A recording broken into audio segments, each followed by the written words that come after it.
Gonzalo è stato raggiunto da ordinanza di custodia cautelare per reato di estorsione aggravata e per altri reati e si trova detenuto in carcere.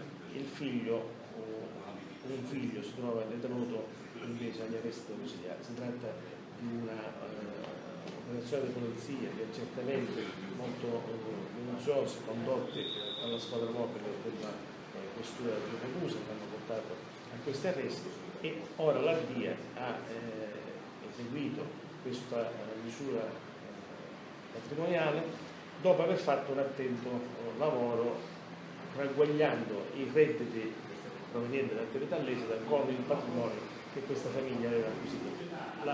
L'importanza dell'operazione consiste nell'avere finalmente fronteggiato questa presenza nefasta nel mercato ortofrutticolo di Vittoria, che come sapete è uno dei più importanti del Meridione d'Italia.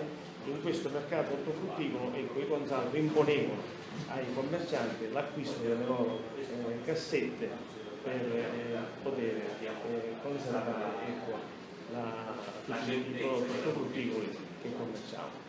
Abbiamo rilevato che diverse aziende che erano nate già nel 2006 susseguenti passavano a soggetti o a familiari pur di non essere sequestrate. Noi siamo riusciti a ricostruire con un lavoro molto capillare questi passaggi e oggi siamo arrivati a questo risultato. L'attenzione che ha posto anche il generale Ferla è quella proprio di cercare di snidare tutte le organizzazioni criminali che cercano in qualche modo di condizionare i mercati dell'ortofrutta.